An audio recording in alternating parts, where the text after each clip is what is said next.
On the edge of an ancient forest, in a quiet little village, lived a girl named Willow. Unlike the other children, Willow saw the world differently. Her mind overflowed with stories of strange and wondrous creatures. Each evening, beneath the great oak tree, she would share her tales.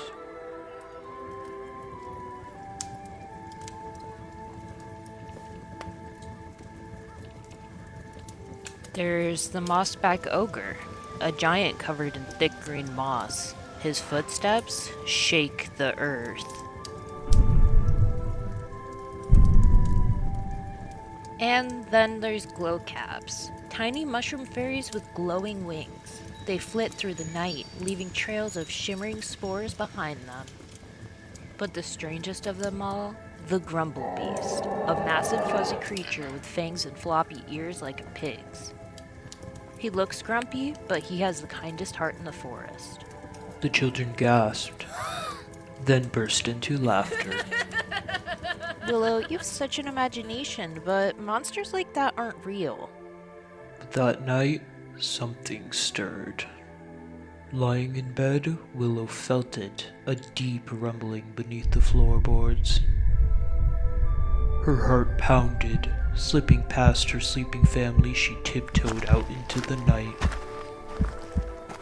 The moment she stepped into the forest, the ground shook. Before her stood a towering figure, the mossback ogre.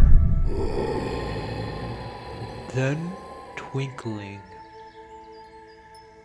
the glowcaps had arrived. Tiny glowing fairies fluttered around Willow, their wings making a soft, bell-like chime. As they moved, glowing spores drifted through the air like tiny falling stars. She gasped, reaching out, but then a massive shaggy creature lumbered into view. Its huge floppy ears twitched, and its underbite fangs glinted in the moonlight. The Grumble Beast. Grumble beast? The creature gave a sleepy grunt, wiggled its curly tail, then flopped lazily onto the ground. Willow couldn't believe it. These were her creatures from her stories.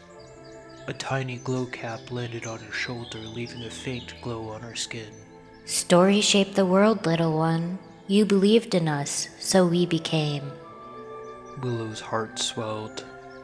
That night she wandered the enchanted forest with her creatures.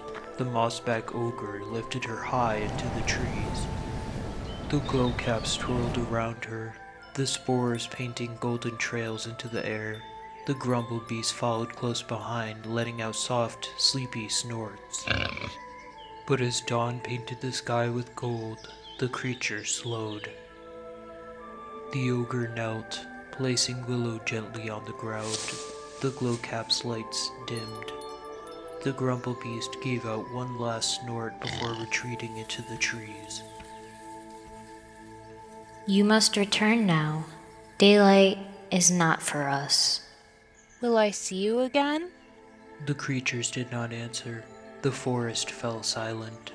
The last thing that she saw was the grumble beast's large floppy ears wiggling in farewell, and the final fading twinkle of the glowcap's wings.